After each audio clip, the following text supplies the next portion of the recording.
तो भाई इससे पहले अभी तक हमने जितना भी पढ़ा HTML CSS के बारे में, वो तुम्हें समझ में आया होगा, और अगर उनसे कोई भी डाउट हो तो तुम मुझसे आगे भी पूछ सकते हो। ठीक है। अब आज से जो यस हम सर। शुरू करने जा रहे हैं वो शुरू करने जा रहे हैं जावास्क्रिप्ट। अभी यस तक सर। हमने जितना भी काम किया वो एक स्टैटिक वर्क था, मतलब जिसे आप चेंज नहीं कर सकते थे। जिस कंटेंट को आप चेंज नहीं कर सकते थे उसे डायनेमिक नहीं बना सकते थे। लेकिन अब जिस प्रोग्रामिंग लैंग्वेजेस का आप यूज करोगे आगे आने वाली, वो दोनों प्रोग्रामिंग लैंग्वेजेस PHP और जावास्क्रिप्ट डायनेमिक लैंग्वेज। ठीक यस है। सर। डिफरेंस दोनों में इतना है कि एक क्लाइंट साइड पे चलती है और वो एक सर्वर साइड पे चलती है। Yes sir. तो अभी हम जावास्क्रिप्ट के बारे में पढ़ेंगे, उसके बाद PHP के बारे में पढ़ेंगे। तो जावास्क्रिप्ट के बारे में मैं बता ओके। दूं, जावास्क्रिप्ट एक क्लाइंट साइड स्क्रिप्टिंग लैंग्वेज है जो कि मेनली यूज होती है कि जैसे हमें यूजर का इंटरेक्शन कराना है वेब पेज से। जैसे यूजर जब बटन को क्लिक करेगा, मतलब यूजर इंटरेक्ट करे हमारी एप्लीकेशन से, उसके लिए मोस्टली यूज होती है। जैसे तुमने क्या किया, फॉर्म को फिल किया, उसे सबमिट किया, तो फॉर्म में यस जो सर। गड़बड़ी होंगी या डेटा जो गलत फिल करा होगा यूजर ने, वो ऑटोमेटिकली डिटेक्ट हो जाएगा। या फिर कुछ गेम्स बनाने के लिए अभी तक अगर हम CSS और HTML का यूज करते, मान लो गेम्स बना भी दिए CSS HTML की मदद से, तो डायनेमिक गेम्स नहीं बन सकते थे। उनसे गेम ऐसे बनते जो जिनकी एक ही डायरेक्शन होती, एक ही चीज होती। उन पर एक प्री डिफाइंड पाथ या फिर प्री डिफाइंड स्ट्रक्चर पास कर दिया जाता था। लेकिन जावास्क्रिप्ट की मदद से आप गेम बना सकते हो डायनेमिक, जिससे यूजर इंटरेक्ट कर सकता है। मतलब उस पर बटन्स भी होंगे, यूजर प्लेयर को मूव भी करा सकता होगा अपने अकॉर्डिंग जिधर चाहे उधर। ठीक है। तो ये सारी डायनामिक एक्टिविटीज होती हैं, और जब यूजर हमारी एप्लीकेशन के साथ वर्क करने लग जाता है या तो उसे यूज करने लग जाता है, तो अब उसका कहते हैं कि हाँ, यूजर हमारी एप्लीकेशन के साथ इंटरेक्ट कर रहा है। जावास्क्रिप्ट की मदद से जो हमारा वेब पेज होता है, वेब पेज का कंटेंट, सॉरी, जावास्क्रिप्ट की मदद से जो हमारे वेब पेज का कंटेंट होता है वो डायनामिक हो जाता है। जावास्क्रिप्ट एक लाइट वेट और इंटरप्रेटेड लैंग्वेज है। देखो, लाइट वेट का मतलब क्या है यहाँ पर, कि जावास्क्रिप्ट को जिस तरह से मैंने बताया कि HTML CSS में को हमें रन करवाने के लिए अपने सिस्टम पे किसी एक्स्ट्रा हैवी साइज सॉफ्टवेयर की जरूरत नहीं पड़ती, जस्ट एक वेब ब्राउजर और एक टेक्स्ट एडिटर की रिक्वायरमेंट होती है। उसी तरीके से जावास्क्रिप्ट के लिए भी आपके पास एक टेक्स्ट एडिटर और वेब ब्राउजर होना चाहिए। उसी की मदद से आप अपना पूरा का पूरा एप्लीकेशन को डेवलप कर सकते हो। ठीक है। यस जावास्क्रिप्ट एक सर। केस सेंसिटिव लैंग्वेज है, जैसे कि सी थी केस सेंसिटिव लैंग्वेज, उसी तरीके से जावास्क्रिप्ट भी केस सेंसिटिव लैंग्वेज है। मतलब यहाँ पर अभी तक आप HTML में क्या करते थे, अपर केस या लोअर केस में हम टेक्स्ट और एलिमेंट्स का यूज कर रहे हैं तो उससे कोई एरर नहीं आ रही थी। लेकिन CSS में एरर आ जा रही थी जब आप उल्टी सीधी प्रॉपर्टी का ठीक तरीके से प्रॉपर्टी नहीं लगा रहे हो, या फिर क्लासेस को सही तरीके से यूज नहीं कर रहे हो, वहां पर दिक्कत आ रही थी। जैसे आपने दे रखी है स्मॉल क्लास, आप एक्सेस कर रहे हो कैपिटल अपर केस वाली क्लास, तो उससे दिक्कत आ रही थी। तो लोअर केस और अपर केस का ध्यान रखना पड़ता है इस जावास्क्रिप्ट के साथ जब हम प्रोग्रामिंग कर रहे होते हैं, बिकॉज ये केस सेंसिटिव लैंग्वेज है। मैंने एक बात और बताई कि जावास्क्रिप्ट इंटरप्रेटेड लैंग्वेज है। इंटरप्रेटेड और कंपाइल्ड लैंग्वेज में अभी हम अंतर पढ़ेंगे कि क्या डिफरेंस होता है। बस इंटरप्रेटेड लैंग्वेज के बारे में भी इतना जान लो कि इंटरप्रेटेड जो लैंग्वेजेस होती हैं, वो कोड को, उसमें जो कोड होता है, इंटरप्रेटेड लैंग्वेजेस में जो कोड होता है वो लाइन बाय लाइन रीड किया जाता है and line by line he execute किया जाता है। जहां इंटरप्रेटेड लैंग्वेजेस में जहां पर जिस लाइन में एरर होती है, उसी लाइन पे जो एग्जीक्यूशन होती है प्रोग्रामिंग की वो रुक जाती है। अभी इसके बारे में मैं अभी बताऊंगा थोड़ी देर में कि इंटरप्रेटेड और कंपाइल्ड लैंग्वेजेस में क्या होता है। जावास्क्रिप्ट एक वीकली टाइप्ड लैंग्वेज है, और वीकली टाइप्ड लूजली टाइप्ड मतलब कि इसमें हमें डेटा टाइप्स को डिक्लेयर नहीं करना पड़ता जब हम वेरिएबल्स का डिक्लेरेशन करते हैं। ठीक है। इसलिए loosely yes typed sir. Language है। और स्ट्रांगली टाइप्ड लैंग्वेजेस वो होती हैं जिसमें हमें डेटा टाइप्स वगैरह का ध्यान रखना पड़ता है कि इस वेरिएबल के साथ हमें जो भी डेटा यूज कर रहे हैं वो किस डेटा टाइप को बिलोंग करता है। जैसे तुम अभी तक सी में देते थे ना, int ABC is equal to जो भी इंटीजर होता था उसमें इंटीजर पास करना पड़ता था, लेकिन जावास्क्रिप्ट में ऐसा कुछ नहीं है। जावास्क्रिप्ट में एक ही तरीके के इंटीजर होते हैं, आप उसमें भी डेटा टाइप लगाना चाहो तो लगाओ, अदरवाइज लगाने की जरूरत नहीं है। एक्चुअली मैं तुम्हें बता दूं कि जावास्क्रिप्ट में हम वेरिएबल को डायरेक्ट इस तरीके से लिख सकते हैं, ABC इज इक्वल टू 20, इस तरीके से लिख सकते हैं। लेकिन सी में हम इस तरीके से पास कर देते हैं, int ABC is equal to 20। ठीक है। तो ये वो लैंग्वेजेस होती थी जिनमें हम वेरिएबल के साथ डेटा टाइप देते थे, स्ट्रांगली टाइप लैंग्वेजेस होती हैं। वीकली टाइप लैंग्वेजेस में ऐसा नहीं करना होता। वीकली टाइप लैंग्वेजेस में जो डेटा टाइप होता है डेटा का, वो ऑटोमेटिकली डिटेक्ट कर लेता है इंटरप्रेटर। ठीक है। Yes sir. समझ में आया? जो मेन एडवांटेज है जावास्क्रिप्ट का, सबसे ज्यादा अच्छा एडवांटेज जो मेरे को लगता है कि वो जावास्क्रिप्ट जो है वो सारे वेब ब्राउजर सपोर्ट करते हैं। हमें इसके लिए कोई एक्स्ट्रा टूलिंग वगैरह की जरूरत नहीं होती कि टूल्स को हमें इंस्टॉल करना पड़ेगा पहले वेब ब्राउजर में, उसके बाद जाकर के हमारी जावास्क्रिप्ट रीड होगी। ऐसा कुछ नहीं है। जावास्क्रिप्ट जो है, एक बात और बताऊं मैं जावास्क्रिप्ट के बारे में कि जावास्क्रिप्ट जो है वो ओपन सोर्स लैंग्वेज है और क्रॉस प्लेटफॉर्म लैंग्वेज है। ओपन सोर्स का मतलब ये लाइसेंस्ड लैंग्वेज है एंड इसे कोई भी प्रोग्रामर यूज कर सकता है। जरूरी नहीं है कि इसके लिए आपको लाइसेंस लेने की जरूरत पड़े। जरूरी क्या मतलब, इसके लिए कोई रिक्वायरमेंट नहीं पड़ती लाइसेंस की। और क्रॉस प्लेटफॉर्म का मतलब मैं बता दूं कि क्रॉस प्लेटफॉर्म वो चीज होती है जैसे कि मल्टी प्लेटफॉर्म पे लैंग्वेज हमारी रन कर रही है। जैसे विंडोज पे भी रन कर जाएगी ये, लिनक्स पे भी रन कर जाएगी। और ऐसा नहीं है कि लिनक्स पे रन कराने के लिए हमें कुछ अलग टूल यूज करना पड़ेगा, या फिर मैकिन्टॉश पर रन करवाने के लिए जावास्क्रिप्ट को कोई अलग टूल यूज करना पड़ेगा। नहीं, आप जिस भी ऑपरेटिंग सिस्टम पे जावास्क्रिप्ट को रन करवा रहे हो उस ऑपरेटिंग सिस्टम पे आपको जस्ट एक वेब ब्राउजर और एक टेक्स्ट एडिटर की ही रिक्वायरमेंट होती है। क्लियर? Yes sir. ठीक है। अब यहां पर मैं एक बात और बता दूं कि जावा स्क्रिप्ट और जावा, इनमें कोई भी कनेक्टिविटी नहीं है सिर्फ और सिर्फ जावा वर्ड के अलावा। ये दोनों ही अलग लैंग्वेजेस हैं, अलग प्रोग्रामिंग लैंग्वेजेस हैं। और जावा स्क्रिप्ट जहां पर एक स्क्रिप्टिंग लैंग्वेज है, वहीं पर जो जावा है वो प्रोग्रामिंग लैंग्वेज है। अभी मैं डिफरेंस बताऊंगा जावा और जावा स्क्रिप्ट में क्या डिफरेंस है। पर अभी ये समझ लो कि जो जावा स्क्रिप्ट और जावा है उनमें कोई भी सिमिलरिटी नहीं है, ये दोनों अलग अलग है। बट उस टाइम पे जिस टाइम पे जावा स्क्रिप्ट रिलीज हुई थी, एक्चुअली क्या है कि जावा जो थी वो 1995 में ही हुई थी और जावा स्क्रिप्ट भी 1995 में हुई थी, पर जावा पहले रिलीज हो गई थी जावा स्क्रिप्ट के कंपेयर में। तो क्या है कि उस टाइम पे जावा बहुत ज्यादा पॉपुलैरिटी गेन कर रही थी मार्केट में। तो जो जावा स्क्रिप्ट का क्रिएटर थे, या फिर जावा स्क्रिप्ट की जो कंपनी थी नेटस्केप नेविगेटर, जिन्होंने इसे बनाया था, ठीक है ना, नेटस्केप नेविगेटर के अंडर में बनी है जावा स्क्रिप्ट। तो उन्होंने जब इसे बना रहे थे तो इन्होंने शुरू में इसका नाम लाइव स्क्रिप्ट रखा था। लाइव स्क्रिप्ट उतना नाम चल रहा नहीं था, और ये उन लोगों को डर था कि कहीं ये लैंग्वेज का मतलब एंड ना हो जाए। तो इसलिए उन्होंने जो जावा के क्रिएटर्स थे उनसे नाम को शेयर करने की कहा कि आपका हम नाम अपने लैंग्वेज में यूज करना चाहते हैं।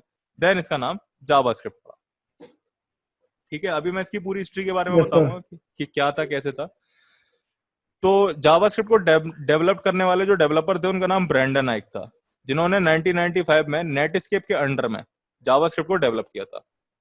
एक्चुअली क्या था कि नेटस्केप नेविगेटर पहले एक बहुत अच्छा वेब ब्राउजर था, पर और उसी में उसको उसने अपने अपनी फंक्शनैलिटी को इंक्रीज करने के लिए यही जावास्क्रिप्ट को यूज किया।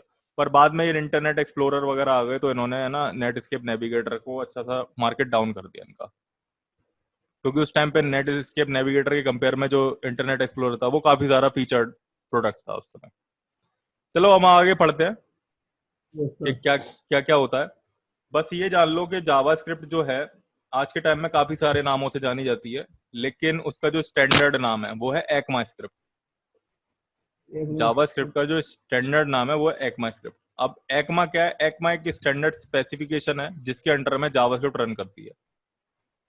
अब ये हिस्ट्री ओके इतनी सर। बड़ी, हमें हिस्ट्री नहीं पढ़नी है। हिस्ट्री के बारे में तो अगर हम पढ़ेंगे तो जावास्क्रिप्ट में बहुत लंबी चौड़ी हिस्ट्री है, किसे कैसे डेवलप किया, किसने डेवलप किया, कितने दिनों में डेवलप हुई, सब पता है मेरे को, लेकिन उतने में हम अपना टाइम बर्बाद नहीं करेंगे। बस इतना जान लो कि जावास्क्रिप्ट के काफी सारे नाम हैं, मैं बता देता हूँ। सबसे पहला एक नाम था मौका, इसके अलावा लाइव स्क्रिप्ट, इसके अलावा एक्मा स्क्रिप्ट, इसका एक नाम है जावा स्क्रिप्ट खुद ही, एक है जे स्क्रिप्ट। ठीक है ना, तो ये अलग अलग तरीके के नाम है। शुरू में इस नाम से जाना जाती थी, और इसकी एक कम्युनिटी है TC39, TC39 टेक्निकल कम्युनिटी 39, जिसके अंडर में हमारी सारी वेब टेक्नोलॉजी चलती है। उन्हीं के बेसिस पे जो नाम था वो एक्मा स्क्रिप्ट रखा गया था पहले। और फिर एक्मा स्क्रिप्ट किसके अंडर में चलता है? वो फायरफॉक्स के अंडर में चलता है। जावा स्क्रिप्ट गूगल क्रोम के अंडर में चलता है। जे स्क्रिप्ट जो होता है वो इंटरनेट एक्सप्लोरर के अंडर में चलता है। ठीक है ना, ये तीनों अलग अलग तरीके के नाम है जो कि अलग अलग ऑर्गेनाइजेशन ने पास किए हुए जावास्क्रिप्ट के। पर ऐसा नहीं है कि जे स्क्रिप्ट अलग है, जावास्क्रिप्ट अलग है, एक्मा स्क्रिप्ट अलग है। नहीं, ऐसा कुछ नहीं है। ये तीनों एक ही तरीके की प्रोग्रामिंग लैंग्वेज है, बट नाम अलग अलग है। बस ये जान लो कि जावास्क्रिप्ट का जो स्टैंडर्ड नेम है वो है एक्मा स्क्रिप्ट। और यहाँ पर अगर Yes, कोई sir. पूछे कि ECMA स्क्रिप्ट क्या है, तो वो एक स्पेसिफिकेशन है जिसके अंदर में जावास्क्रिप्ट रन करती है। वैसे और भी चीजें बताने के लिए, लेकिन अब मैं हिस्ट्री में इतना नहीं जा रहा, तुम अभी इतना ही जान लो, ठीक है। जो Okay, sir. एप्लीकेशंस एप्लीकेशंस हम जावास्क्रिप्ट के थ्रू बना सकते हैं, वो क्लाइंट साइड एप्लीकेशंस बना सकते हैं मोस्टली। अगर हम प्योर जावास्क्रिप्ट की बात मैं करूं, तो जो भी हम एप्लीकेशन अभी तक डेवलप करेंगे, वो सारी की सारी एप्लीकेशंस क्लाइंट साइड होगी।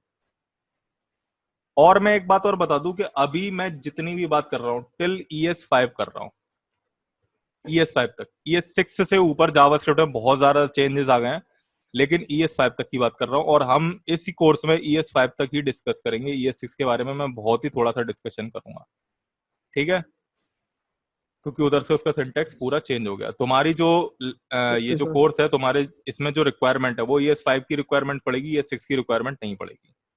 ES6 की रिक्वायरमेंट जब हमें जावास्क्रिप्ट के फ्रेमवर्क्स को यूज करना होता है, तब ES6 की रिक्वायरमेंट होती है, ठीक है। तो Yes, sir. ES5 क्या है, एक्चुअली क्या है, जो एक्मा था, एक्मा स्क्रिप्ट, वो लोगों को लिखने में थोड़ा सा अजीब सा लगता था। और दूसरा क्या है कि इसके साथ कुछ वर्जन्स भी होते थे। एक्मा स्क्रिप्ट 2012, 2017, तो ये इतना बड़ा कौन लिखे, तो इन्होंने क्या किया, एक्मा में से ई निकाला और स्क्रिप्ट में से एस निकाला और उसके आगे वर्जन नाम लिख दिया, ES6। ES6 मतलब एक्मा 2015, ठीक है। तो सिंपल अभी कन्वेंशन ये दिया जाता है, जो लेटेस्ट वर्जन है इस समय जो चल रहा है एक्मा स्क्रिप्ट का, ठीक है, वो कौन सा चल रहा है, वो चल रहा है ECMA, सॉरी ES लिख देता है, ES11, ये चल रहा है इस समय। जितने भी रूल्स डिफाइन किए जाते हैं जावास्क्रिप्ट में, जितनी भी नई चीजें आती है जावास्क्रिप्ट में, वो सबसे पहले एक्मा स्टैंडर्ड के अकॉर्डिंग टेस्ट की जाती है। उसके बाद जावास्क्रिप्ट मतलब उसके बाद ब्राउजर में अडॉप्ट की जाती है, ठीक है। अब हम लोग क्या करते हैं, अब हम लोग ये पढ़ते हैं कि एप्लीकेशंस क्या क्या है जावास्क्रिप्ट की। अभी हम याद रखना कि मैं जो भी अब कराऊंगा जावास्क्रिप्ट में, वो ES5 से रिलेशन में होगा, एक्मा स्क्रिप्ट 5। पर एक्मा Yes, स्क्रिप्ट sir. 5 भी बहुत बड़ी है, लेकिन जो यूजफुल चीजें हैं, जिस तरह से हमने CSS में और HTML में यूजफुल चीजें देखी थी, उसी तरीके से हम इसमें भी यूजफुल चीजें देखेंगे, ठीक है। Okay, sir. हाँ, एप्लीकेशंस जावास्क्रिप्ट की क्या है, देखो एप्लीकेशंस में क्या होता है कि वो एप्लीकेशन छोटी छोटी जो कि जावास्क्रिप्ट क्रिएट कर सकते हैं विद द हेल्प ऑफ अपनी ES5 के थ्रू। तो उन एप्लीकेशंस में हमारा फॉर्म वैलिडेशन आ जाता है, गेम्स आ जाते हैं, एनिमेशन, डायनेमिक एनिमेशंस क्रिएट कर सकते हैं, पॉपअप विंडोज आप डिस्प्ले करवा सकते हो, और डेट एंड टाइम्स को डिस्प्ले करवा सकते हो, और अलग अलग तरीके के वेब कंपोनेंट्स जैसे कि टाइमलाइन हो गया तुम्हारा, और डायनेमिक टाइमलाइन क्या रख रहा हूँ मैं, या फिर तुम्हारा ड्रॉप डाउन डायनेमिक हो गया। इस तरीके काफी काइंड ऑफ तरीके की तुम छोटी छोटी वेब एप्लीकेशंस बना सकते हो। टू डू लिस्ट हो गया तुम्हारी, और क्लॉक्स हो गई। इस तरीके की एप्लीकेशन छोटी छोटी हम जावास्क्रिप्ट के थ्रू क्रिएट कर सकते हैं, okay. Yes sir. Yes, sir. देखो कंपनीज जो हैं जो जावास्क्रिप्ट को यूज कर रही हैं, उनमें कुछ कंपनीज है जैसे कि माइक्रोसॉफ्ट हो गई, ठीक है, पेपाल हो गई। अब ये मत सोचना कि है ना, कहते हैं सर कैसे बताए जा रहे हैं, ये सारी चीजें मेरे को पढ़ाते पढ़ाते एक्सपीरियंस हो गया इतना कि मैं ना अपने आप बता देता हूँ, मेरे को पता चल जाती है कि कौन सी चीजें क्या पढ़ानी है, ठीक है। तो ऐसा कंफ्यूज मत होना, कंफ्यूजन में मत आना, यस सर। मुझे चीजें तुम बता देना कि हाँ हमें सर ये चीज समझ में नहीं आई। देखो Yes, जावास्क्रिप्ट को sir. यूज कौन कौन सी कंपनी यूज कर रही है इस टाइम पे, जो मोस्टली यूज कंपनी है, मतलब बहुत बड़ी बड़ी कंपनीज जावास्क्रिप्ट को यूज कर रही है। माइक्रोसॉफ्ट हो गई, पेपाल हो गई, नेटफ्लिक्स हो गई, उबर, फेसबुक, गूगल, वॉलमार्ट, लिंक्डइन, ये सारी की सारी कंपनीज हैं, बहुत बड़ी बड़ी कंपनीज हैं, और ये सारी की सारी जावास्क्रिप्ट को कहीं ना कहीं अपनी एप्लीकेशन में यूज कर रही हैं। जैसे अब मैं फेसबुक का ही एग्जांपल लूं, फेसबुक का नाम मैंने अभी मेंशन किया है इसी में। तो फेसबुक में जैसे जहां पर चैट का फीचर होता है, चैट होता है, चैट चैट विंडो होती है, जब आप अपने फ्रेंड पे Yes, sir. के जो फ्रेंड की चैट तुम्हें दिख रही होती है, उस पर क्लिक करते हो, तो एक पॉपअप विंडो ओपन होकर के आ जाती है। वो फंक्शनैलिटी ही जावास्क्रिप्ट की मदद से दी गई है कि क्लिक करते ही हमारे सर्वर पर रिक्वेस्ट नहीं जाती। ऐसा थोड़ी ना होता है कि जब आप अपने फ्रेंड के आइकन पे क्लिक कर रहे हो तो पेज रिफ्रेश हुआ, उसके बाद जाकर के विंडो ओपन हुई, ऐसा नहीं होता ना। वो लाइव ही तुरंत के नो तुरंत ओपन हो सर। जाती है ना, तुरंत ही तुरंत यस ओपन हो सर। जाती है, तो वो जावास्क्रिप्ट की मदद से ही होती है। ठीक है। Yes, sir. Yes, sir. इसके अलावा जब आप गूगल पे कुछ सर्च करते हो तो सजेशंस आने लग जाते हैं नीचे, वो भी जावास्क्रिप्ट की एक टेक्नोलॉजी है, हाँ सर। एजेक्स, एजेक्स नाम होता है, वो भी जावास्क्रिप्ट की ही टेक्नोलॉजी है एजेक्स, जिसमें हम एसिंक्रोनस रिक्वेस्ट भेजते हैं, तो उसकी मदद से हमारे पास वो पॉपअप बॉक्स आता है। और यस सर। और अगर हम एग्जांपल लें कि जैसे जीमेल है, जीमेल का एग्जांपल लेता हूँ, बहुत अच्छा था। जीमेल में जब तुम कंपोज पे क्लिक करते हो मैसेज को कंपोज करने के लिए, तो एक पॉपअप विंडो हाँ सर। डायरेक्ट ओपन हो जाती है यस बिना सर। Yes, पेज के sir. रिफ्रेश, तो वो भी एक जावास्क्रिप्ट की फंक्शनलिटी है। ये प्योर जावास्क्रिप्ट की फंक्शनलिटी बता रहा हूँ मैं ये नहीं कह रहा उसके फ्रेमवर्क्स की, उसके फ्रेमवर्क्स का अगर यूज करें तो पूरी पूरी फेसबुक जो है, पूरी फेसबुक का एक एक कंपोनेंट, एक एक चीज, वो सारी रिएक्ट जेस पे बनी हुई है, उसका जो फ्रंट एंड है पूरा फेसबुक का, ठीक है, जो कि एक जावास्क्रिप्ट का ये Yes, फ्रेमवर्क है, sir. Front end. Angular JS भी तो एंगुलर जेएस पे जो जो जीमेल है ना तुम्हारा, जीमेल और यूट्यूब है, एंगुलर जेएस, रिएक्ट जेएस। हाँ angular JS, yes react sir. JS, जो तुम्हारा जीमेल है ना, Gmail, yes sir. Gmail Gmail के मोस्टली कंपोनेंट्स एंगुलर पर डिजाइन है। जीमेल यस और सर। यूट्यूब के मोस्टली कंपोनेंट्स तुम्हारे इस पे एंगुलर पर डिजाइन है। तो गूगल जो है, गूगल ने बनाया एंगुलर को, और गूगल अपनी एप्लीकेशंस में एंगुलर को यूज कर रहा है, और वहीं पर फेसबुक ने रिएक्ट को बनाया और फेसबुक अपनी एप्लीकेशंस में रिएक्ट को यूज कर रहा है, ठीक है। Yes sir. Yes but sir. अब इन दोनों में डिफरेंस क्या है, एक्चुअली क्या है कि एंगुलर के वर्जन है ना, हर 6 महीने पे आ जाते हैं, यस हर सर। 6 महीने पे एक नया वर्जन आ जाएगा एंगुलर का। अभी एंगुलर लेटेस्ट जो चल रहा है वो चल रहा है एंगुलर 10, और रिएक्ट में ऐसा नहीं होता, रिएक्ट में इतनी जल्दी जल्दी वर्जन नहीं आते कंपेयर टू।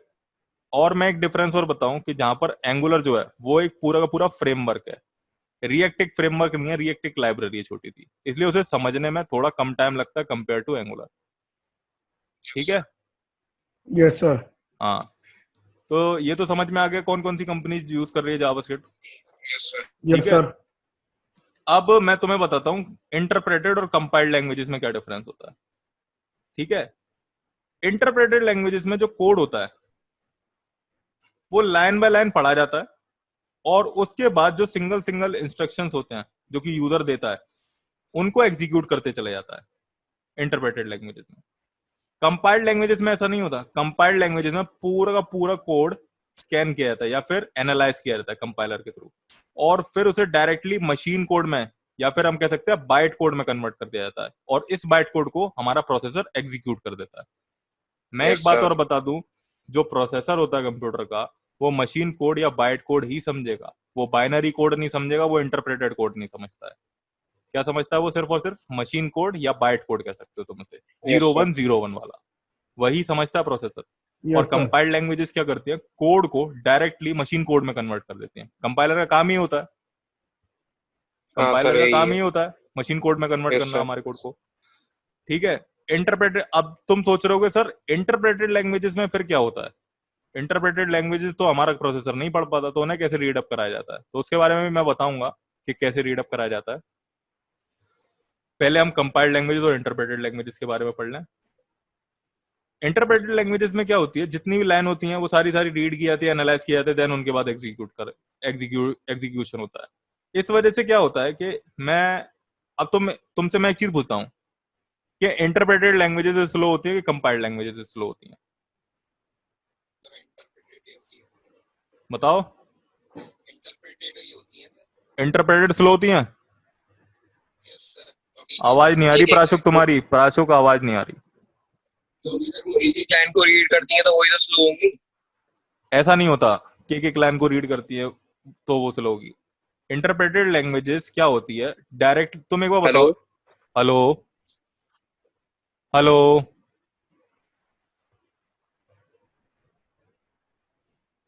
Hello, hello. आवाज आ रही है मेरी? Yes, sir. प्राशुक के पास नहीं आ रही आवाज, पंकज के पास तो आ रही है। आ रही है सर अब? हाँ अब आ रही है। ये कह रहा हूँ मैं, इंटरप्रेटेड ही स्लो होंगी क्योंकि वो एक एक लाइन को रीड करती हैं तब एग्जीक्यूट कराती हैं। नहीं ऐसा, ये चीज जो तुमने कहा, वैसे ये तो तुमने सही कहा कि इंटरप्रेटेड स्लो होती है, लेकिन जो तुमने रीजन बताया वो गलत बताया। देखो क्या होता है कि मैंने तुम्हें भी क्या बताया कि कंपाइल्ड लैंग्वेजेस क्या होती है, जो कोड होता है उसे डायरेक्टली मशीन कोड में कन्वर्ट कर देती हैं। तो बीच Yes, में जो sir. भी प्रोसीजर होता है कि पहले इस कोड में कन्वर्ट होगा उस कोड में, वो हट जाता है, ठीक है ना, जो टाइम होता है उसमें। अच्छा, लेकिन yes, sir. इंटरप्रेटेड लैंग्वेजेस में क्या होता है, पहले वो पूरी पूरी पढ़ी जाती है। इंटरप्रेटेड लैंग्वेजेस जितनी भी होती हैं, उन सारी लैंग्वेजेस में मोस्टली क्या होता है कि जो तुम्हारा डेटा टाइप होता है वो पहले, जब हम रन करवाते हैं प्रोग्राम को, तो वो पहले डिटेक्ट किया जाता है कि किस वेरिएबल में कौन सा डेटा टाइप पड़ा हुआ है। उसके बाद वो कोड जो होता है वो अच्छा, नेटिव कोड में कन्वर्ट होता है, उसके बाद वो मशीन कोड में कन्वर्ट Yes, होता sir. है, ठीक है ना, तब yes, जा sir. करके वो एग्जीक्यूट होता है। Yes, sir. लेकिन कंपाइल्ड Okay, sir. लैंग्वेजेस में ऐसा नहीं होता, वो डायरेक्टली जो कोड होता है हमारा, वो नेटिव कोड ही होता है और वो ऑटोमेटिकली कन्वर्ट हो जाता है किसमें, मशीन कोड में। अब मैं बता दूं तुम्हें कि पाइथन जो है वो क्या है, पाइथन इंटरप्रेटेड और कंपाइल्ड दोनों है।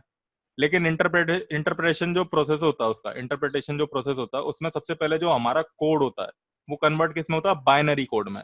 बाइनरी कोड के Yes, sir. बाद उसमें एक पीवीएम होती है, पाइथन वर्चुअल मशीन, जो कि उस बाइनरी कोड को क्या कन्वर्ट करती है, हमारे मशीन कोड में, ठीक है। सबसे पहले वो Yes, sir. कंपाइलर के पास जाता है, सबसे पहले वो जो कोड होता है वो कंपाइलर के पास जाता है। कंपाइलर क्या करता है, कंपाइल करके उसे बाइनरी कोड में कन्वर्ट करेगा, जिसे प्रोसेसर नहीं रीड कर पाता। उसके बाद क्या होता है, वो बाइनरी कोड पीवीएम के थ्रू मशीन कोड में कन्वर्ट होता है।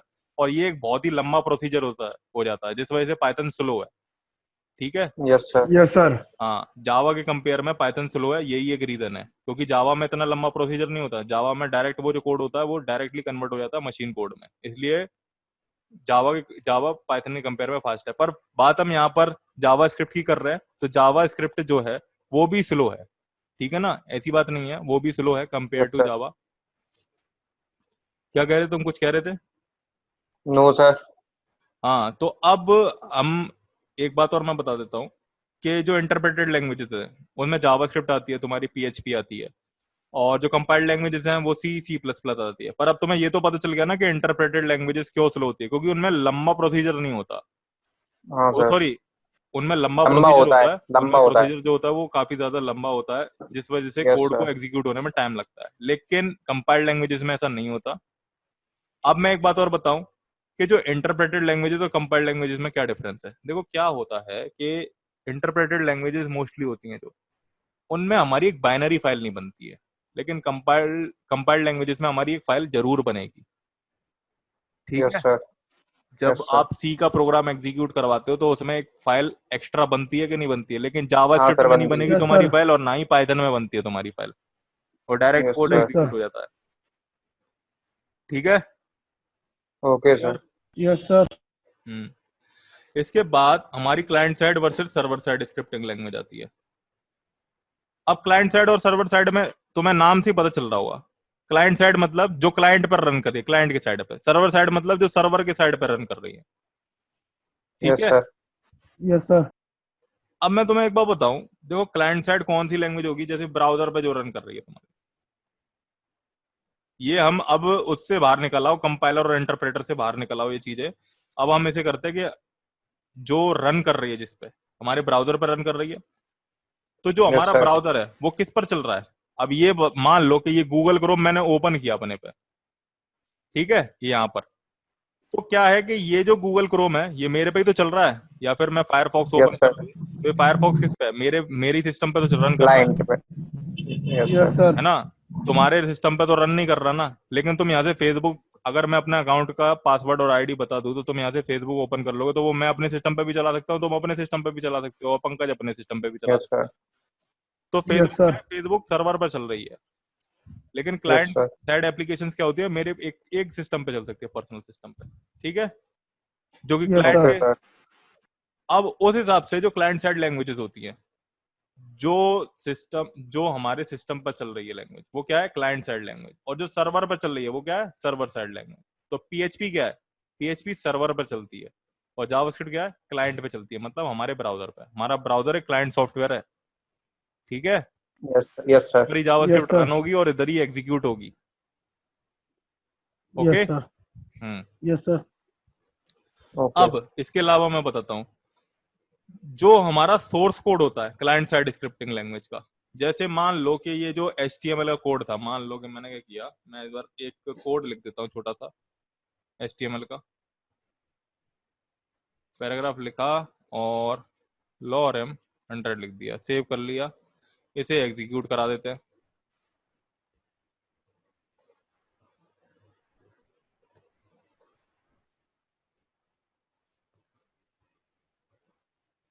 तो ये एग्जीक्यूट हो गया हमारा भाई।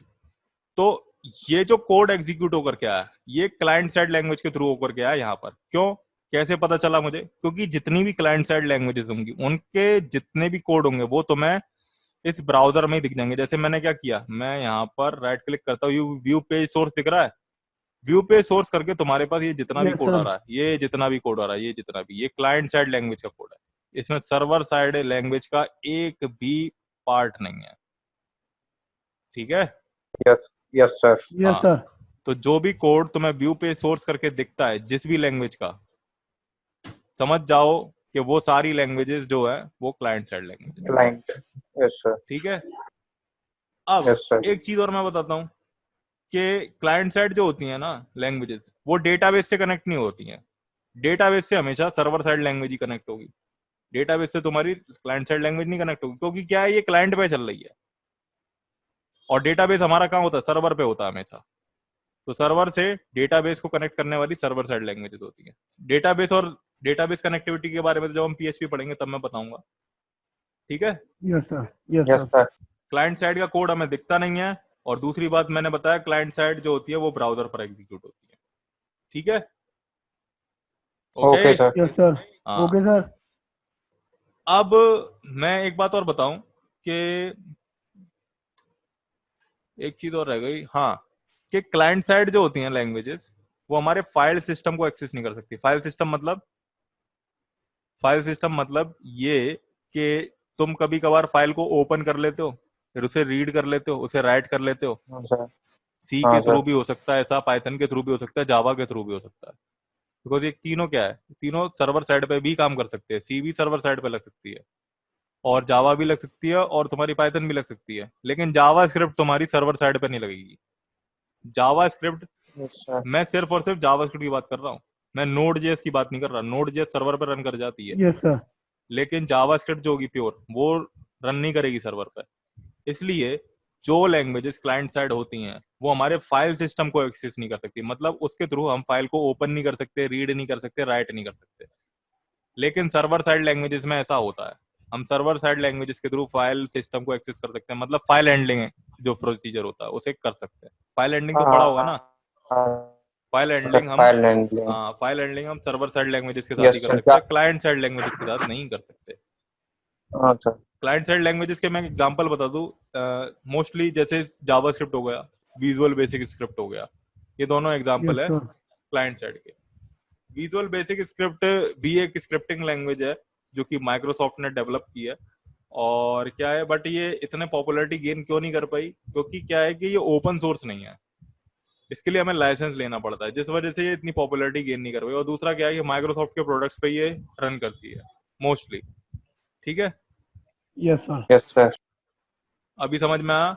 सर्वर साइड लैंग्वेज Yes, की तो sir. मैंने बता दी कि जो सर्वर साइड लैंग्वेजेस होती है वो सर्वर पर ही रन करती हैं। और एक बात और मैं बता दूं कि जितनी भी क्लाइंट साइड लैंग्वेजेस होती हैं उनके जो एरर्स होते हैं वो क्लाइंट साइड पे ही दिखेंगे तुम्हें, लेकिन पेज पे नहीं दिखेंगे। ये जो वेब पेज है ना, इस पर नहीं दिखेंगे। तुम्हारे पास ब्राउजर में जितने भी ब्राउजर होते हैं उनमें एक स्पेशल टूल दिया होता है जिसे हम कहते हैं डीबगिंग टूल, उसके बारे में मैं भी पढ़ूंगा। व्यू पे सोर्स पे क्लिक करो, सॉरी व्यू पे सोर्स पे नहीं, यहाँ पे राइट क्लिक करके इंस्पेक्ट एलिमेंट जो दिया ना, इस पे क्लिक करोगे तो तुम्हारे पास कंसोल दिख जाएगा। ये ब्राउजर का ही टूल है, और जितने भी एरर आएंगे वो सारे के सारे तुम्हें यहाँ पर शो हो जाएंगे रिलेटिव टू क्लाइंट साइड, जो कि क्लाइंट साइड से रिलेटेड होंगे, सर्वर Okay, साइड sir. वाले यहाँ नहीं होंगे। सर्वर साइड वाले Yes, sir. जितने भी एरर्स होंगे वो तुम्हें यहाँ पर दिखाई देंगे वेब पेज पे, ठीक है? Yes, sir. वो बात दूसरी है कि तुम क्लाइंट साइड के जो एरर्स होते हैं वो Yes, sir. Try catch error handling होती है, ट्राई कैच वाली, उसके थ्रू आप यहाँ पर डिस्प्ले करवा सकते हो। लेकिन जो बाय डिफॉल्ट आपके एरर्स होंगे क्लाइंट साइड लैंग्वेजेस के, वो यहाँ पर ही शो होंगे, यानी कि ब्राउजर के कंसोल में। Okay, Okay, sir. Yes, sir. तो ये चीजें थी। अब सर्वर साइड लैंग्वेजेस के मैं कुछ एग्जांपल बता देता हूँ। पीएचपी हो गई, जेएसपी हो गई, जावा सर्वर पैकेजेस होता है, यानी सर्वलेट होता है। और क्या था, ASP.NET हो गई, रूबी हो गई, पर्ल हो गई, तुम्हारी नोड जेएस हो गई, और जेंगो हो गई। My SQL my sir. SQL तो डेटाबेस है हाँ डेटा। भाई, वो तो एक डेटाबेस है। लेकिन ये मैं यस उन सर। लैंग्वेजेस के नाम ले रहा हूँ जो कि सर्वर पर रन करती हैं, जैसे PHP, ASP.NET, JSP हो गई तुम्हारी, नोड जेएस हो गई, जेंगो हो गई, ठीक है, रूबी हो गई, पर्ल हो गई। ये सारी की सारी लैंग्वेजेस क्या है, सर्वर साइड लैंग्वेजेस है। Okay sir. अब इसके बाद हमारे पास एक कॉमन टर्म आता है, स्टैटिकली और डायनेमिकली टाइप्ड लैंग्वेजेस क्या होती है। तुमने सुना तो होगा स्टैटिकली और डायनेमिकली टाइप्ड लैंग्वेजेस के बारे में, नहीं सुना? चलो नहीं सुना तो मैं बता देता हूँ। देखो क्या होता है कि डायनेमिकली टाइप्ड लैंग्वेजेस वो होती हैं जो कि जिनमें कि वेरिएबल का जो टाइप होता है, डेटा टाइप, वो रन टाइम पे भी डिटरमाइन कर लिया जाता है, ठीक है, ओके। Yes sir. इनका यस जो सर। डेटा टाइप होता है वो जब हम रन कराएंगे तभी डिटरमाइन किया जाएगा। लेकिन Yes, sir. Statically typed languages में ऐसा नहीं होता। उनके जितने भी वेरिएबल के टाइप्स होते हैं, डेटा टाइप्स, वो कंपाइल टाइम पे ही डिटरमाइन किए जाते हैं, ठीक है। Okay Yes, sir. sir. जैसे कि जावा स्क्रिप्ट है, जावा स्क्रिप्ट में मैंने क्या किया, मैंने यहाँ पर स्क्रिप्ट लिखा और स्क्रिप्ट के अंदर मैंने एक वेरिएबल लिया ABC नाम से और उसके अंदर 10 दिया, 19 दे दिया, कुछ भी दे दिया। तो अभी ये डेटा टाइप डिटरमाइन नहीं किया जाएगा इसका। जब मैं इसे रन करवा दूंगा ना, जैसे अभी तो ये रन हो ही रहा है बाय डिफॉल्ट, अभी एक्चुअली मैं इसे प्रिंट करवाता हूँ, console डॉट लॉग ABC। ये अभी मैं बताऊंगा कंसोल डॉट लॉग क्या होता है। तो यहाँ पर 19 आ गया, आ गया। यस। इस Yes, sir. एरर की टेंशन यस मत लेना, सर। ये एक्चुअली इस फैब आइकन की वजह से आ रहा होता है। मैं इसे दोबारा रिफ्रेश कर दूंगा, नहीं आएगा। एक मिनट, कहाँ से एरर आ रहा है ये, यहाँ से क्रिएट कर देते हैं, रिफ्रेश करो। तो ये देखो 19 आ रहा है ना, तो इसका डेटा टाइप क्या है, जब मैंने फाइल को रन करवाया तब डिटरमाइन किया गया। लेकिन जावा और सी जो होती हैं, जैसे ही तुम इंट लिखोगे, int ABC is equal to, अगर तुमने यहां पर इस तरीके से लिख दिया हेलो, तो इधर एरर आ जाएगी। क्यों एरर आ जाएगी? क्योंकि क्या है कि आपने डेटा टाइप कौन सा लगाया, इंटीजर लगाया है, लेकिन आप पास क्या कर रहे हो, स्ट्रिंग पास कर रहे हो, यस ठीक है? सर। तो Yes, sir. कंपाइलेशन टाइम पे ही एरर आ जाएगी आपकी, ठीक है। Yes, sir. कोई दिक्कत इसमें No, sir. No sir. नहीं ना? अब जो लैंग्वेजेस है डायनेमिकली टाइप्ड, उसके बारे में मैं बता दूं। जावा जो तुम्हारी है वो डायनेमिक, जो सॉरी जावा स्क्रिप्ट जो तुम्हारी है वो डायनेमिकली टाइप्ड लैंग्वेज है। जो तुम्हारी पाइथन है वो डायनेमिकली टाइप्ड लैंग्वेज है। जो तुम्हारी PHP है वो भी डायनेमिकली टाइप्ड लैंग्वेज है, ठीक है। लेकिन statically typed Yes, sir. Languages कौन सी हैं? C हो गई, C++ हो गई, जावा हो गई, ये सारी की सारी क्या है, स्टैटिकली टाइप्ड लैंग्वेजेस, स्टैटिक। ठीक है। Yes sir. और चलो अभी तो इतना ही काफी, और देखते हैं और क्या बताने के लिए रह गया। हाँ, तुमने मुझसे अभी तक एक तरीका नहीं पूछा कि सर HTML को कैसे एग्जीक्यूट किया जाता है ब्राउजर पे, CSS को कैसे एग्जीक्यूट किया जाता है। अब एक बार बताओ, मैंने रन करवा रहा था अभी तक, तो ये लाइव सर्वर थोड़ी ना इसे एग्जीक्यूट करवा रहा है, ये तो जस्ट इस फाइल को रन करवा रहा है ब्राउजर पे, यस एग्जीक्यूट नहीं सर। करवा रहा। तो मैं तुम्हें इसके लिए कंसेप्ट बताता हूँ जो कि कोई भी नहीं बताया और किसी को पता भी नहीं होगा। अगर कभी कोई वेब डेवलपमेंट सिखाता भी है तो उससे पूछोगे रेंडरिंग इंजन क्या होता है और JS इंजन क्या होता है।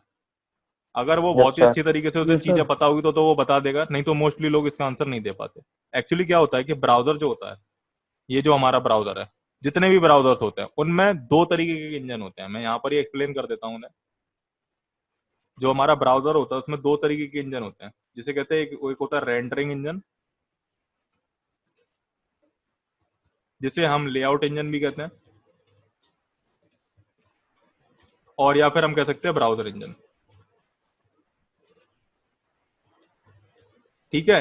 Rendering engine, layout engine, browser engine एक ही है। इसके साथ एक इंजन और होता है, JS इंजन, जावास्क्रिप्ट इंजन, ठीक है। तो ब्राउजर Yes, में sir. रेंडरिंग इंजन और जावास्क्रिप्ट इंजन दो चीजें होती हैं। जो रेंडरिंग इंजन होता है, ठीक है, रेंडरिंग इंजन होता है वो यस सर। CSS और HTML को एग्जीक्यूट करवाता है वेब ब्राउजर पे।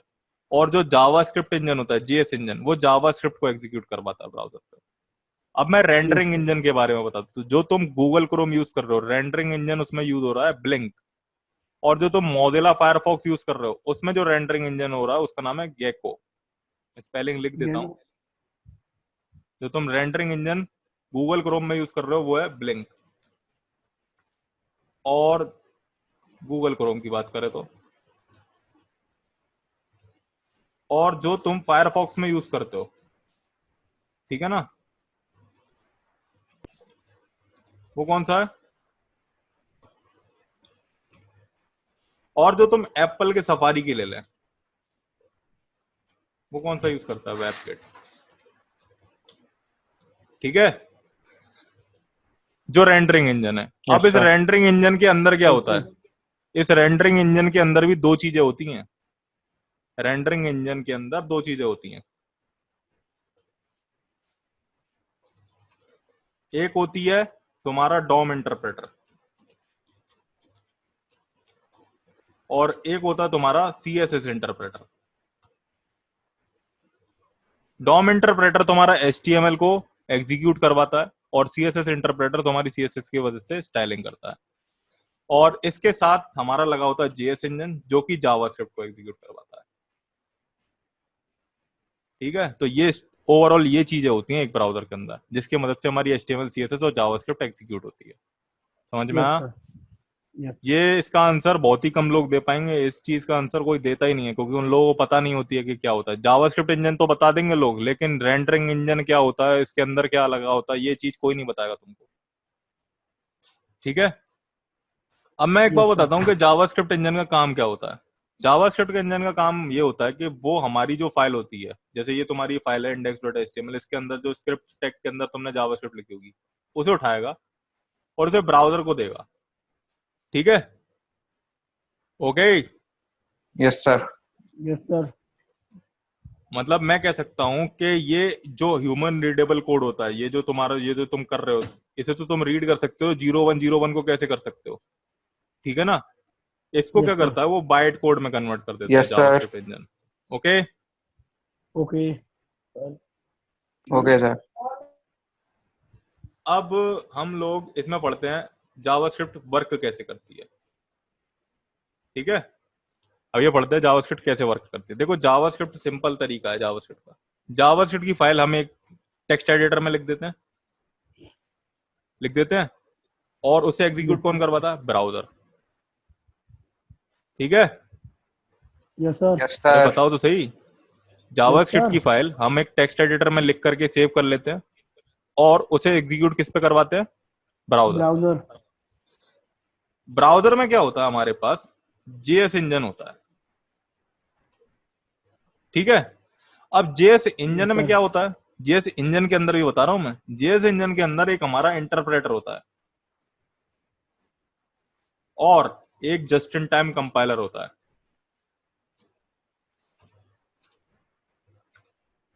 ये भी चीज कोई नहीं बताएगा तुम्हें कि जावास्क्रिप्ट कैसे एग्जीक्यूट होती है। तुम कहीं पे भी नेट पे ढूंढ लेना, ये नहीं मिलेगा ढंग से। जावास्क्रिप्ट इंजन में हमारे पास एक इंटरप्रेटर होता है, और एक जीआईटी कंपाइलर होता है। ठीक है, तो ये जो इंटरप्रेटर होता है, ये कोड को लाइन बाय लाइन पढ़ता है और जेआईटी कंपाइलर को पास कर देता है। और जो जेआईटी कंपाइलर होता है, जस्ट इन टाइम कंपाइलर, वो क्या करता है? वो हमारे जो इंटरप्रेटेड कोड है उसे बाइट कोड में कन्वर्ट कर देता है। अब ये जो बाइट कोड होता है, ये प्रोसेसर के पास चला जाता है, और प्रोसेसर इसे एग्जीक्यूट करके हमारे को स्क्रीन पर रिजल्ट दिखा देता है। कभी भी कोई पूछे कि सर के जावास्क्रिप्ट, पूछ लेना कभी भी किसी से, वेब टेक्नोलॉजीज भी है तुम्हारे उसमें, तो ये पूछ लेना कि जावास्क्रिप्ट इंटरप्रेटेड लैंग्वेज है, लेकिन हमारा प्रोसेसर जो है वो तो मशीन कोड ही रीड कर सकता है, तो ये एग्जीक्यूट होकर के कैसे दिखता है? हमारे ब्राउजर में इसका सीधा सा आंसर है कि हमारे ब्राउजर में एक जावास्क्रिप्ट इंजन होता है, उसके अंदर हमारा इंटरप्रेटर और जस्ट इन टाइम कंपाइलर होता है। तो इंटरप्रेटर जो होता है वो लाइन बाय लाइन ब्राउजर के कोड को रीड करता है और उसे पास कर देता है जस्ट इन टाइम कंपाइलर के पास। Then just in time compiler उसे बाइट कोड में कन्वर्ट करके एग्जीक्यूट करके हमें ब्राउजर की विंडो पे शो करा देता है। क्लियर? Yes, sir. ठीक है, अब एनवायरनमेंट सेटअप में बता Yes, देता sir. हूँ कि अगर हमें जावास्क्रिप्ट को एग्जीक्यूट कराना है ऑनलाइन और ऑफलाइन दोनों तरीके से, मैं बता देता हूँ कि ऑनलाइन और ऑफलाइन हम किस तरीके से जावास्क्रिप्ट को एग्जीक्यूट करवा सकते हैं। देखो, ऑनलाइन एग्जीक्यूट करवाने के लिए हमारे पास कुछ टूल है। ठीक है, कौन कौन से टूल है? एक है playcode.io।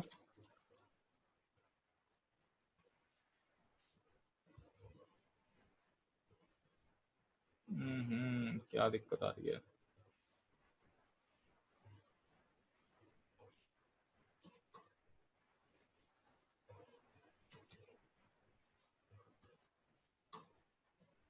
ये रहा प्ले कोड।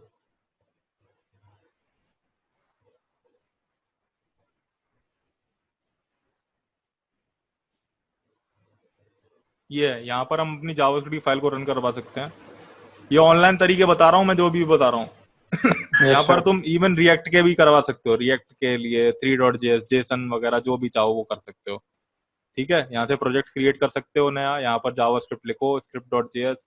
ऐसे मैं एक लिख देता हूँ, कंसोल लॉग। जैसे प्रिंट एफ होता है ना सी में, उसी तरीके से कंसोल डॉट लॉग Yes, होता sir. है जावास्क्रिप्ट में। मैं ऐसे लिख देता हूँ, Okay, sir. Hello world. और इसे रन करवाने के लिए हम क्या करेंगे, कहाँ गया, कोई रन के लिए है? ओ, मेरे को रन के लिए तो पता, ये रहा, sorry. My message hello world आ गया ये कंसोल में, ये आ गया हेलो वर्ल्ड। ओके, आ गया sir. हेलो स्टूडेंट्स लिखोगे, हेलो स्टूडेंट्स, तो हेलो स्टूडेंट्स आ गया। तो मैं एक चीज और बता Okay. दूं, यहाँ पर मैं जो चेंज कर रहा हूँ, ये लाइव चेंज हो रहा है ना, हेलो वर्ल्ड मैंने चेंज किया, तो इसे कहते हैं रियल टाइम चेकिंग या फिर रियल टाइम एग्जीक्यूटिंग कह सकते हो। Yes, एक sir. बात और मैं Yes, बता sir. दूं कि तुम कई कई जगह पे ये पढ़ोगे टाइप स्क्रिप्ट। टाइप स्क्रिप्ट का नाम पढ़ोगे, जेएसएक्स और टीएसएक्स अभी रहने देना।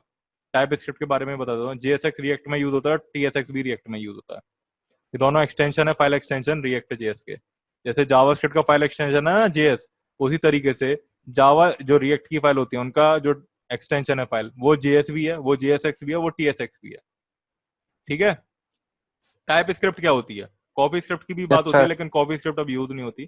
टाइप स्क्रिप्ट क्या होती है? टाइप स्क्रिप्ट एक्चुअली क्या है, जैसे जावा है, सेम समझ लो जावा को। टाइप स्क्रिप्ट क्या है कि टाइप स्क्रिप्ट में तुम्हारे साथ तुम्हें बिल्कुल इंट और इसी तरीके से डेटा टाइप को डिक्लेयर करना पड़ता है।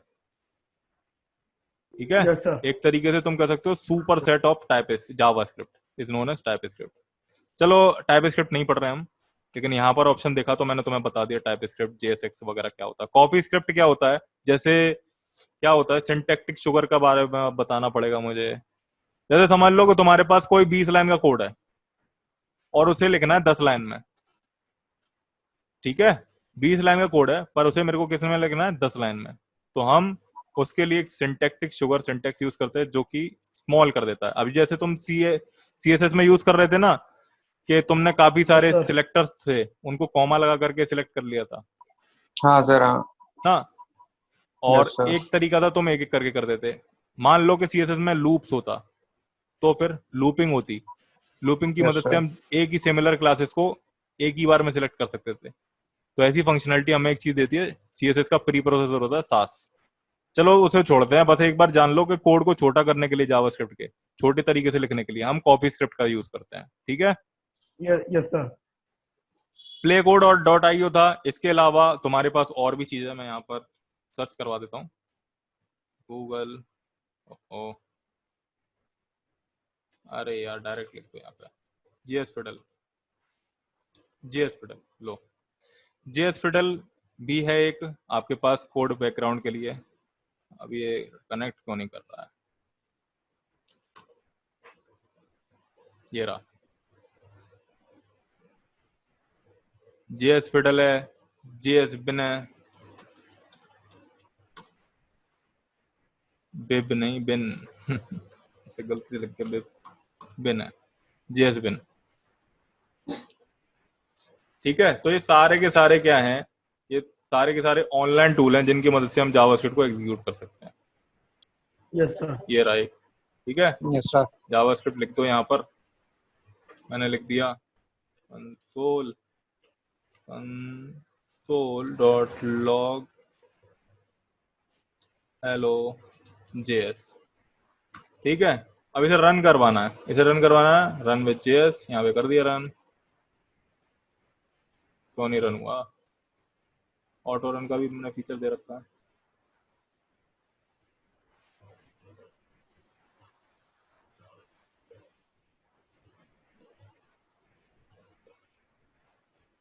ओके, कंसोल में दिखाया ना, तो कंसोल में होना चाहिए। ये आ गया ना हेलो जेएस, ठीक है। Yes, sir. Yes, sir. Yes. तो ये जेएस बिन भी था, जेएस फिडल भी था, प्लेग्राउंड डॉट आईओ था। तो ये मोस्टली यूज्ड ऑनलाइन एडिटर्स हैं जो कि हम जावास्क्रिप्ट के लिए यूज करते हैं। ऑफलाइन के लिए तो तुम्हें पता ही है, गूगल क्रोम, मोजिला फायरफॉक्स या फिर ओपेरा, ये है। और Yes, टेक्स्ट sir. एडिटर के लिए मैं बता देता हूँ, टेक्स्ट एडिटर के लिए अभी तक तुमने यूज किया था क्या, वीएस कोड। तुम एटम भी यूज कर सकते हो, मैं डाउनलोड करने की नहीं कह रहा, मैं बस बता रहा हूँ, ठीक है। एटम भी एक Yes, टेक्स्ट sir. एडिटर है Yes, sir. जो कि फ्री और ओपन सोर्स है, और ये अभी तक का सबसे हैवी साइज सॉफ्टवेयर है, सबसे अच्छा टेक्स्ट एडिटर, टॉप पे है सबसे ज्यादा, ठीक है। वीएस कोड और एटम लगभग बराबर ही आते हैं। इसके अलावा एटम बेसिकली एक तरीके से समझ लो आईडीई समझ लो। एक इसके अलावा है तुम्हारे पास वीएस कोड, तो तुम्हें पता ही है, सबलाइम है, सबलाइम टेक्स्ट एडिटर, ठीक है। ये भी एक वेब वेब डेवलपर्स के लिए बता रहा हूँ ये मैं मोस्टली। एक है तुम्हारे पास Yes, sir. वेब स्ट्रॉम, ठीक है। ये भी है जावास्क्रिप्ट के लिए, स्मार्टेस्ट जावास्क्रिप्ट आईडी। इसके अलावा तुम्हारे पास ब्रैकेट्स, Bracket. ब्रैकेट का नाम तो सुना होगा, Yes, sir. हाँ, ब्रैकेट्स भी है। और सबसे एंड में बचता है पता क्या, note pad plus plus, Yes, sir. ठीक है। इस पे वैसे कोई प्रोग्रामिंग ज्यादा करते नहीं है, पर फिर भी। अब मैं तुम्हें बताता हूँ कि हम अपने जावास्क्रिप्ट को लिंक कैसे कराते हैं। जैसे मैंने सीएसएस के बारे में, ये तो इंट्रोडक्शन था अभी तक जो भी मैंने बताया। Yes, sir. मैं एक आध चीज बताना भूल गया, मेरे को लग रहा है कि जावा और जावास्क्रिप्ट में अंतर क्या होता है, ये मैंने बताया, ये नहीं बताया था। ये नहीं बताया ना। नहीं। चलो मैं बताता हूँ जावास्क्रिप्ट और जावा में अंतर क्या होता है। देखो, जावास्क्रिप्ट और जावा में अंतर तो बहुत बड़ा है। जावा बहुत बड़ी लैंग्वेज है और जावास्क्रिप्ट इतनी बड़ी नहीं है, पर फिर भी हाँ, इसके कंसेप्ट थोड़े से दिमाग खराब कर देते हैं कभी कभार, बहुत ज्यादा। देखो जावा क्या है, मैं अभी बता देता हूँ। जावा एक purely object oriented programming language है, लेकिन जावास्क्रिप्ट एक purely object oriented programming language नहीं है। इसे object oriented purely programming language कहना गलत होगा। हालांकि क्या है कि ये इनकैप्सुलेशन, एब्स्ट्रैक्शन और तुम्हारी इनहेरिटेंस, पॉलीमॉर्फिज्म, इसको फॉलो करती है, पर क्लास बेस्ड अप्रोच के थ्रू नहीं, प्रोटोटाइप बेस्ड अप्रोच के थ्रू, ठीक है। Yes, sir. अब ये Yes, क्लास sir. बेस्ड और प्रोटोटाइप क्या होता है ये मैं तुम्हें अभी नहीं बताऊंगा, समझाऊंगा नहीं, नहीं तो तुम लोगों का दिमाग घूम जाएगा बेवजह का। जावा जो है, वहां पर कोड जो होता है वो कंपाइल होता है, लेकिन जावास्क्रिप्ट में क्या होता है, वो इंटरप्रेट होता है। कंपाइल तो वो ब्राउजर कर रहा है जेआईटी कंपाइलर के थ्रू, लेकिन पहले जो कोड होता है वो इंटरप्रेट होता है, ठीक है। जावा एक कंपाइल्ड लैंग्वेज है, इंटरप्रेटेड, और जावास्क्रिप्ट क्या है, एक इंटरप्रेटेड लैंग्वेज है, ठीक है। Yes, sir. Yes, sir. Yes, sir. जावा की जितनी भी प्रोग्राम फाइल्स हैं उन सबका एक्सटेंशन क्या है, डॉट जावा, लेकिन जावास्क्रिप्ट का क्या है, डॉट जेएस, ठीक है। बोलो। Yes, sir. Yes, sir. जावा के लिए हमारे पास आप जावा के थ्रू एंड्रॉयड और विंडोज एप्स को डेवलप कर सकते हो, लेकिन जावा स्क्रिप्ट का भी एक फ्रेमवर्क है, रिएक्ट नेटिव, ठीक है। और नेटिव स्क्रिप्ट भी है। रिएक्ट नेटिव रिएक्ट को यूज करता है, नेटिव स्क्रिप्ट एंगुलर को यूज करता है, और एक होता है व्यू नेटिव जो कि व्यू जेएस को यूज करता है। तो ये तीनों Yes, sir. फ्रेमवर्क हैं जावा स्क्रिप्ट के, ठीक है, जो कि एंड्रॉयड और मोबाइल एप्लीकेशंस के, एंड्रॉयड और विंडोज एप्स के लिए यूज होती हैं। इवन जो Yes, रिएक्ट sir. नेटिव और नेटिव स्क्रिप्ट से एप्स डेवलप होती हैं वो आईओएस पे भी चल जाती हैं, ओके। Yes, Okay, जावा sir. जहां पर स्टैटिकली टाइप्ड है, वहीं पर जावा स्क्रिप्ट क्या है, डायनामिकली टाइप्ड, Dynamically. ठीक है। जावा जो Yes, है sir. वो जावा स्क्रिप्ट से फास्टर है, जबकि जावा स्क्रिप्ट स्लोअर है कंपेयर टू जावा। तुम्हें पता Java. है क्यों, क्योंकि वो इंटरप्रेटेड और वो कंपाइल्ड है, clear. Yes, sir. Compile. Yes, sir. और जो सिंटेक्स है तुम्हारा, सिंटेक्स ले लो तुम, और कहते हैं प्रोग्रामिंग का प्रोसीजर ले लो, प्रोग्रामिंग कन्वेंशन ले लो, वो जावा के कंपेयर में बिल्कुल अलग है जावास्क्रिप्ट के, क्लियर। Yes, sir. Yes, हाँ, sir. तो ये तो भैया जावास्क्रिप्ट और जावा में डिफरेंस था। अब जावास्क्रिप्ट और पाइथन में क्या डिफरेंस है बताओ, कोई भी एक चीज बताओ, इतना तुमने पढ़ लिया जावास्क्रिप्ट के बारे में। अच्छा ये बताओ, पाइथन तो और Python पाइथन और Python जावास्क्रिप्ट में कौन सी फास्ट है, ये बताओ। जावास्क्रिप्ट फास्ट है। हाँ, जावास्क्रिप्ट फास्ट है compare to Python. Yes sir. ठीक है ना। एक्चुअली जावास्क्रिप्ट क्यों फास्ट है पाइथन के कंपेयर में, तो मैं बता देता हूँ इसका आंसर। क्या है कि तुम लोग जहां से पाइथन को डाउनलोड करोगे, कहाँ से डाउनलोड करते हैं, पाइथन की जो ऑफिशियल वेबसाइट है उधर से हम पाइथन को डाउनलोड करते हैं। तो जो Yes, sir. डाउनलोड होने के बाद हमारे पास जो उसका पाइथन का सॉफ्टवेयर आता है, उसके अंदर हमारे पास लाइब्रेरीज होती है और उसका कंपाइलर इंटरप्रेटर कह सकते हैं, इंटरप्रेटर होता है। हमारे पास जो सॉफ्टवेयर हम डाउनलोड करते हैं पाइथन का, उसके थ्रू हमारे पास लाइब्रेरीज और एक इंटरप्रेटर डाउनलोड होकर के आ जाता है उसी पैकेज के अंदर। जब हम उसे इंस्टॉल हो जा कर लेते हैं तो ये दोनों चीज हमारे सिस्टम में इंस्टॉल हो जाती है ऑटोमेटिकली। अब क्या होता है कि जो पाइथन है उसमें क्या है, जो तुमने अभी डाउनलोड किया था ना, मैंने तुम्हें बताया कि पाइथन के थ्रू जो तुम डाउनलोड करते हो, तो उसमें क्या होता है, पाइथन का जो सॉफ्टवेयर होता है उसके इंटरप्रेटर के साथ जेआईटी कंपाइलर नहीं होता। उसके इंटरप्रेटर में जेआईटी कंपाइलर नहीं होता, जिस वजह से जो प्रोग्राम होता है पाइथन का वो बहुत धीरे धीरे एग्जीक्यूट होता है। JIT compiler, just in time compiler होना आज के टाइम में हर एक इंटरप्रेटर में होना बहुत जरूरी है, इंटरप्रेटर के साथ होना बहुत जरूरी होता है, बिकॉज ये कोड को बहुत ही इजीली और बहुत ही फास्टेड वे में एग्जीक्यूट करवा देता है। लेकिन जो हम बाय डिफॉल्ट डाउनलोड करते हैं ना, सी पाइथन, जैसे सी पाइथन कहते हैं, जो तुम डाउनलोड करते हो ना पाइथन की वेबसाइट से, वो सी पाइथन नाम का सॉफ्टवेयर होता है। चलो छोड़ो, पाइथन में नहीं उलझते हैं, हम जावास्क्रिप्ट को देखते हैं। ठीक है। पाइथन जो है वो मोबाइल डेवलपमेंट के लिए अच्छी लैंग्वेज नहीं मानी जाती है, लेकिन जावास्क्रिप्ट मानी जाती है। पाइथन का जितना भी काम होता है वो डेटा से रिलेटेड काम करती है, लेकिन जावास्क्रिप्ट का जितना भी काम होगा वो एप्स बेस्ड होगा।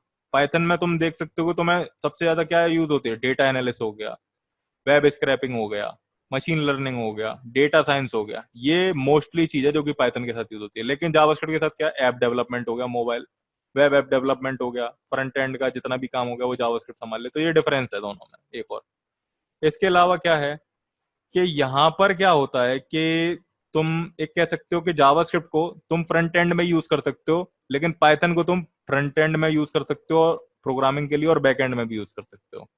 क्लियर? Yes sir. समझ में आया? Yes, sir. Yes, sir. हम्म। पीआईपी भी तो होती है जावा में, पीआईपी। पीआईपी होती है पाइथन पैकेज इंडेक्स। एक्चुअली क्या होता है कि जैसे जावास्क्रिप्ट में भी होता है, ये पीआईपी क्या करता है, तुम्हारे एक्सटर्नल पैकेजेस जो होते हैं ना, तुम्हारे यस सर। एक्सटर्नल पैकेजेस या मॉड्यूल्स हो गए, जैसे ओपन सीवी नाम से है, ओपन सीवी का नाम तो सुना होगा तुम लोगों ने। अरे जो कैमरा फेस वगैरह डिटेक्ट करवाते तुम पाइथन से, हाँ सर, हाँ सर। तो वो Yes, open sir. CV Yes, sir. नाम से लाइब्रेरी होती है, उसी के थ्रू फेस वगैरह डिटेक्ट किया जाता है कंप्यूटर विजन की। तो क्या है कि ये सारी लाइब्रेरीज को अगर हमें इंस्टॉल करना है पाइथन में, तो हम पीआईपी का यूज करते हैं। ठीक है ना, पाइथन पैकेज इंडेक्स, इसका नाम यही होता है, पाई पाई होता है वो तो, पाइथन पैकेज इंडेक्स। पिप का नाम यही होता है, इंस्टॉलर प्रोग्राम होता है, पाइथन प्रेफर्ड इंस्टॉलर प्रोग्राम होता है, जाने क्या था, ऐसी करके कुछ थी एक फुल फॉर्म। पाई पाई की होती है पाइथन पैकेज इंडेक्स, तो पिप की होती है प्रेफर्ड इंस्टॉलर प्रोग्राम होती है, जाने पिप फुल फॉर्म।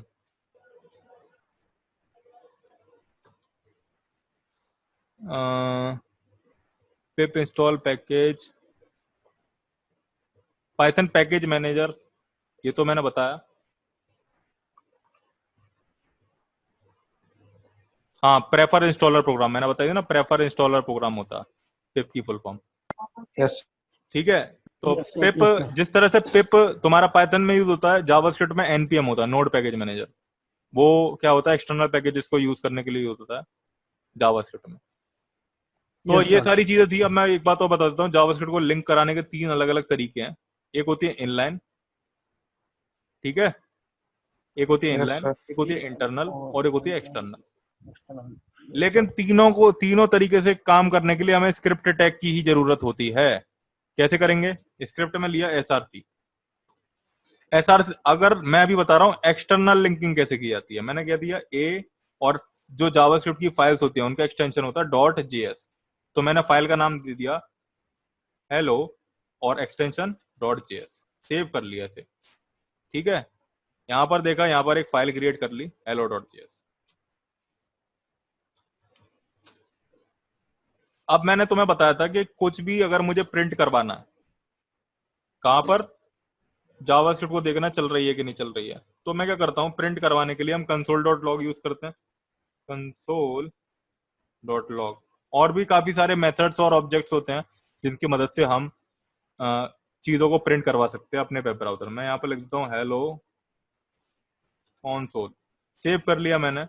और मैं यहाँ पर चेक करता हूँ तो मेरे पास हेलो console लिखा आ गया, यहाँ पे देख रहे हो तुम, ये रहा। Yes sir. तो ये क्या थी, ये एक एक्सटर्नल, हम एक्सटर्नल लिंकिंग इस तरीके से करते हैं, बस एसआरसी में उस फाइल का नाम पास कर दो। एक और होती है तुम्हारी internal linking JavaScript. Internal linking में जस्ट यहाँ पर लिख दो console.log hello students, hello students, save कर लिया। यहाँ पर चेक करते हैं भाई, ये हेलो स्टूडेंट्स आ गया, यस सर। आ गया। इसके अलावा गया। अगर तुम्हें इनलाइन स्क्रिप्टिंग करनी है, इनलाइन, तो इनलाइन स्क्रिप्टिंग करने के लिए डायरेक्ट क्या होता है, हम इवेंट हैंडलर का यूज करते हैं। बटन को लिया मैंने, ऑन क्लिक करने पे तुम्हारा दिखा देगा console.log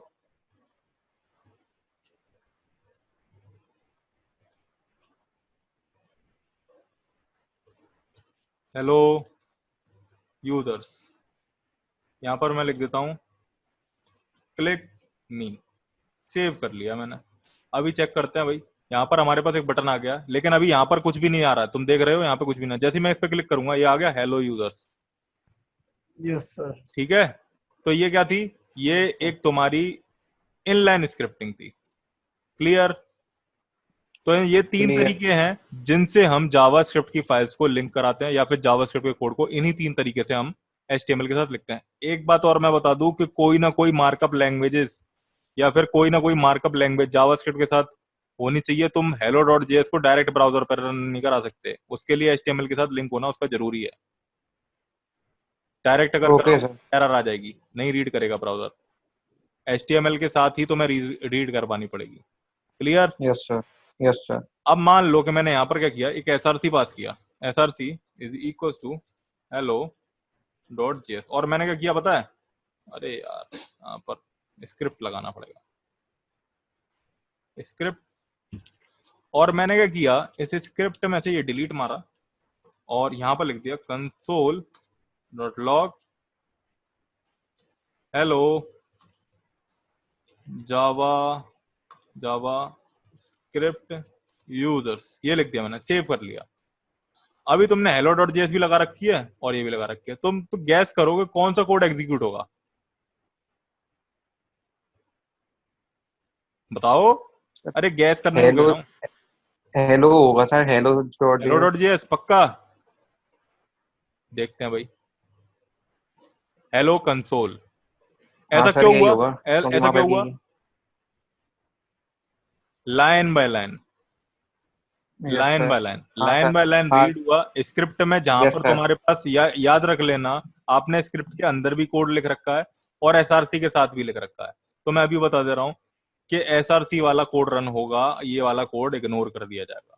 यस सर। ठीक है, चलो आज के सर। लिए इतना ही, आज की क्लास में इतना ही। आई होप तुम लोगों को चीजें समझ में आई होंगी काफी सारी, हाँ आ गई सर, आ गई है ना। सर। जावास्क्रिप्ट कैसी लगी, सही लगी भी तो इंट्रोडक्शन ही था हाँ इसका।